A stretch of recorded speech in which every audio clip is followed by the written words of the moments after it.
শুভ দর্শক, আসসালামু আলাইকুম। আজ ৩ মে, রোজ শনিবার। আজকে আমরা এসেছি আমাদের ঐতিহ্যবাহী পাবনা জেলার চাটমোহর উপজেলার শরৎগঞ্জের হাটের পেঁয়াজ এবং রসুনের হাটে। দর্শক দেখতে পাচ্ছেন আমাদের এখানে পেঁয়াজ ক্রয় বিক্রয় শুরু হয়ে গেছে একদম প্রায় ভোর থেকে।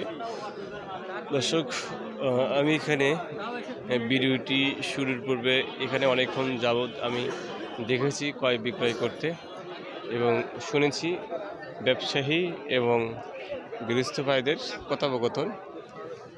এই টোটাল ধারণা থেকে আমি দেখতে পেয়েছি এখানে ৫,০০০, ৫,৫০০, ৬,০০০ করে দাম বলছেন কৃষকেরা। ৭,০০০, ৭,৫০০, ৬,৫০০, যে যার যার মতো দাম হাঁকাচ্ছেন।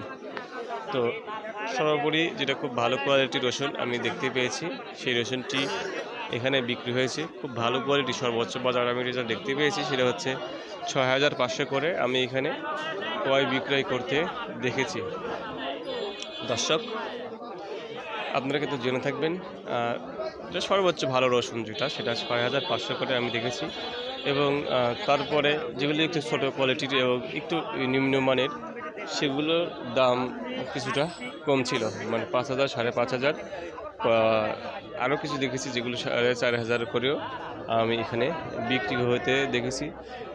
দর্শক আমরা এখানে বর্তমানে দেখেছি রসুন বিক্রি হচ্ছে, মানে সর্বোপরি যেহেতু আমি সর্বোচ্চ বাজার নিয়ে আলোচনা করছি, তাই সর্বোচ্চ বাজার যদি আমি ধরতে যাই সেটি ৬,৫০০ করেই বলা যায়। এবং গত হাটে আমরা খেয়াল করেছি পেঁয়াজ বিক্রি হয়েছিল ২,০০০ থেকে শুরু করে ২২০০। আজকে কত বিক্রি হয়েছে সেটা আমি এখনও খোঁজখবর নিইনি এবং জানাইনি। আমি পরবর্তীতে জানাবো, মানে এই যেহেতু পেঁয়াজ এবং রসুনের আলাদা ভিডিও করব সেহেতু আলাদাভাবে জানাবো। তো আপনার স্থানে আপনার হাটে কত করে গেল আমাদেরকে জানাবেন। ধন্যবাদ।